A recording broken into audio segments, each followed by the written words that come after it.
Welcome back to Screen Secrets, where we delve into the depths of your favorite films and uncover the hidden layers within. Today, we're exploring the psychological thriller, Exam.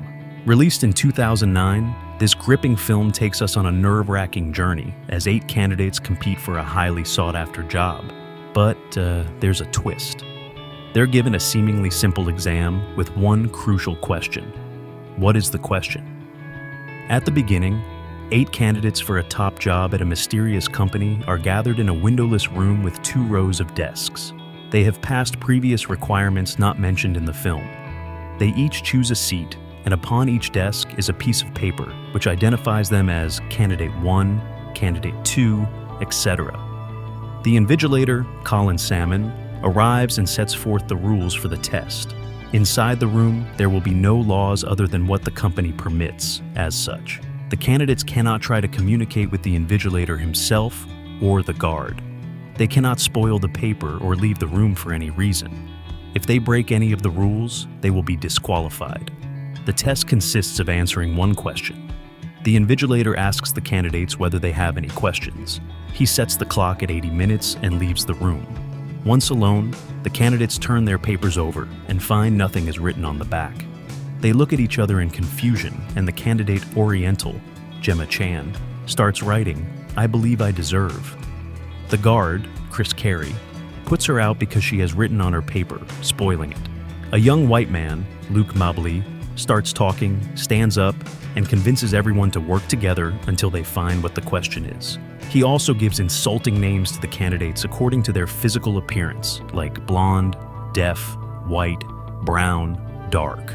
At first, they try to read a hidden message in the papers by placing them in front of tubes of ultraviolet lights that horizontally surround the room. They then break the tubes so that the emergency lights come on. When they break the emergency tubes, they find infrared light. None of this helps them to see anything on the paper. They further discover that if a candidate spoils another candidate's paper, neither of the two will be disqualified. They try spilling liquids over the paper. White urinates on his, but finds nothing. White takes charge of the group as a de facto leader. Brunette, Pollyanna McIntosh, discovers they can touch the guard as long as they don't talk to him. She finds a lighter in one of his pockets. She wants to set off the fire alarms because it may produce something other than water, which may reveal a photograph that shows the question. She jumps onto a table but still cannot reach the sprinkler. White offers her a paper, and after succeeding, she discovers that White gave her her own paper, so she is disqualified. White picks on Deaf, John Lloyd Fillingham, who speaks only French. Deaf displays symptoms of a mental or nervous disorder. He says in French that they only have to look at the papers while he tries to reorder some small pieces of glass on top of the paper. White bullies him into tearing the paper and eating it. The guard puts Deaf out. They discover that Brown, Jimmy Mystry, is a professional gambler, and he suggests that the board of directors is hidden on the other side of the wall, betting on who'll win. Dark, Adar Beck, is a psychoanalyst who seems to be the only one who has some information about the company, the products it sells, its expansion, etc. But none of the other candidates were able to find any information in spite of doing some research. They think she's a spy within the company and is actually working for them, and they want to get the question out of her with torture.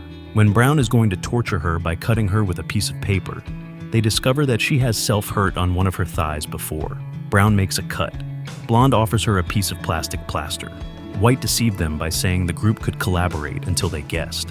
But after tricking Brunette into being disqualified, each one begins to mistrust the others. As the tension builds to greater levels, White ends up tied to a chair by Black, Chukwudi Iwuji, and Brown.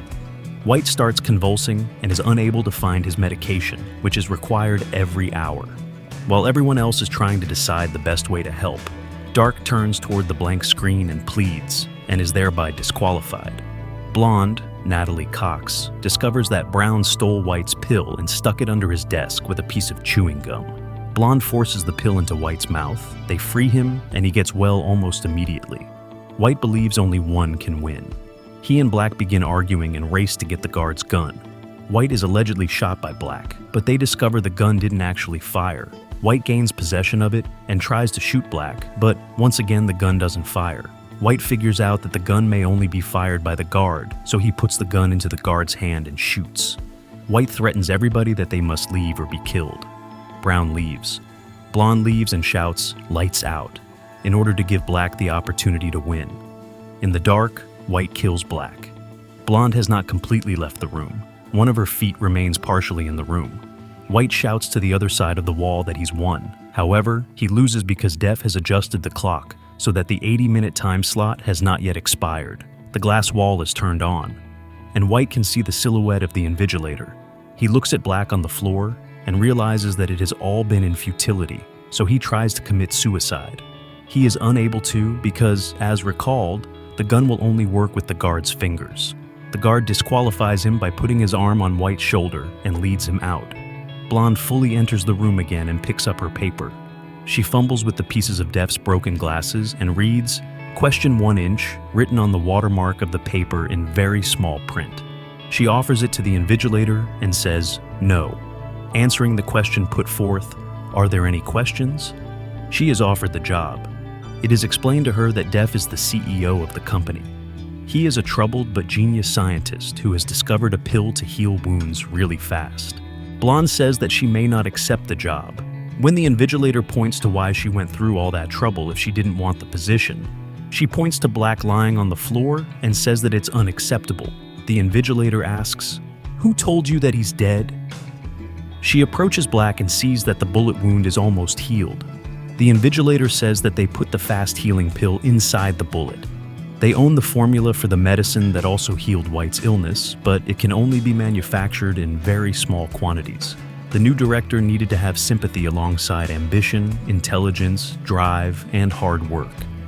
Blonde accepts the job right away, and the movie ends. Thank you for watching this video. Please subscribe and hit the bell icon for more videos.